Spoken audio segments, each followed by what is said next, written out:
अर्जुन की अत्यधिक पीड़ा में कभी रोए नहीं भगवान।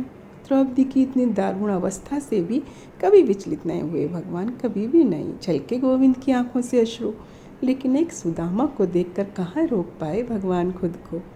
क्यों रोए भगवान? क्योंकि वो तो सर्वज्ञ हैं, दयालुता कृपालुता की मूर्त है। क्यों पड़ी फिर भगवान को रोने की आवश्यकता? सबके पीछे बस कारण एक ही, हम जीवों को वास्तविकता से परिचय कराने के लिए लीला होती है गोविंद की। बताना चाहते हैं, समझाना चाहते हैं भगवान कि कर्म का खाता पूरा करना ही होता है। क्या भगवान जानते नहीं थे सुदामा की अत्यंत पीड़ादायक स्थिति को? सब जानकर भी अनजान थे भगवान, क्योंकि सुदामा की इस दयनीय स्थिति से उसकी भक्ति भावना को और पुष्ट करना चाहते थे भगवान, उदाहरण बनाना चाहते थे भगवान। प्रेम की पराकाष्ठा थे सुदामा, जहाँ बस प्रेम था, बस प्रेम। और इस प्रेम के चलते कभी कोई मांग नहीं थी। इतनी विपन्नता की स्थिति चाहते तो आ सकते थे सुदामा भगवान के पास, लेकिन नहीं चाहते थे सुदामा कि मेरी किसी भी बात से मेरे प्रेमास्पद को अपनी किसी भी व्यवस्था को बदलना पड़े।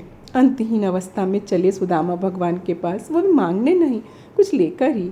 और जैसे ही नाम सुना सुदामा का, सुनते ही दौड़े भगवान, अपना सारा वैभव छोड़कर उस फटेहाल सुदामा को अंक में भरकर बैठा दिया उस आसन पर जिस पर स्वयं विराजमान रहते थे। देखी सुदामा की दीन दशा, करुणा करके करुणा निधि रोए। पानी पर हाथ से हाथ छुओ नहीं, नैनन के जल से पग धोए। यूं ही तो नहीं थे भगवान की आंखों के आंसू। हृदय जार जार रो रहा था इस असीम प्रेम से, जहाँ कभी अपने दर्द तकलीफ से कभी भनक तक नहीं पड़ने दी सुदामा ने। कभी अविश्वास नहीं किया भगवान की व्यवस्था पर, कभी कोई शिकायत नहीं, शिकवा नहीं। बस अपने भगवान के प्रति अटूट प्रेम, विश्वास, श्रद्धा का ऐसा अमूल्य खजाना लेकर बैठे थे सुदामा, जहाँ कृष्ण के सिवा कहीं कुछ था ही नहीं उनके जीवन में। सच ये प्रेम का वास्तविक उदाहरण, जो भक्त और भगवान के प्रेम को पूरी तरह स्थापित कर हमें समझाना चाहता है कि प्रेम में कोई मांग नहीं और ना ही भगवान की बनाई किसी व्यवस्था पर कोई शंका होती है। सुदामा का प्रेम और भक्ति व्यवहारिक और आध्यात्मिक रूप से बहुत कुछ सिखाता है हमें। प्रेम में कभी कोई मांग नहीं होती, बस मेरे कारण कभी भी कष्ट ना हो मेरे प्रेमास्पद को। और भक्ति में सब कुछ सहनीय होता है। उसकी बनाई हर व्यवस्था मेरे लिए खूबसूरत है, कोई शिकायत नहीं, कोई पीड़ा नहीं, अटूट विश्वास जिसका सुखद परिणाम ऐसा ही होता है।